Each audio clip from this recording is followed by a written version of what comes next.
Le CDT se veut, si vous voulez, la structure de référence en matière d'agrotransformation aujourd'hui. Si vous voulez transformer la structure par réflexe que vous devez contacter, que vous devez voir, c'est vraiment le CDT pour d'abord l'information technologique et ensuite l'encadrement, l'accompagnement et tous les autres aspects.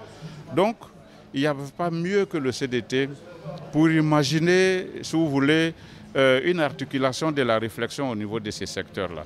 C'est l'élaboration de cette articulation qui nous a amené à identifier une activité qu'on a baptisée la tribune du transformateur. Il fallait qu'on se retrouve parce que nous avons remarqué qu'il n'y a pas assez de synergie.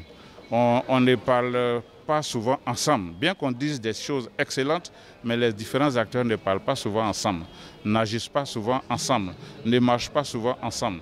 Donc c'est un peu pour régler ces petites tares-là que nous nous sommes retrouvés, on a conçu la tribune.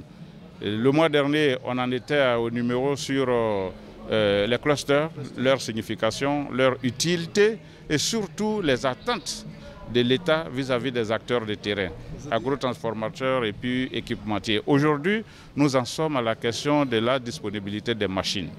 Où trouver des machines en Côte d'Ivoire pour transformer nos produits? Beaucoup d'Ivoiriens veulent s'investir dans ces secteurs, qui règlent le problème d'employabilité des jeunes, qui règlent le problème aussi, je veux dire, de valorisation de nos produits agricoles. Mais où trouver les machines? Et qui fabrique les machines? Et quelles sont les machines qu'on peut trouver facilement? Et pour telle ou telle autre spéculation, à qui s'adresser? Autant de questions qui n'ont pas souvent de réponses pour le citoyen lambda et pour lesquelles nous avons voulu formuler des réponses collectives avec les différents acteurs. C'est ça qui nous a amené à la réflexion d'aujourd'hui et je pense que ça a été un succès. Par exemple, les fabricants de machines et les importateurs de machines qui a priori peuvent être perçus comme des concurrents ont décidé de marcher ensemble pour être complémentaires et des interventions ont même dessiné des sillons merveilleux où on leur demande par exemple de se reconvertir, les importateurs.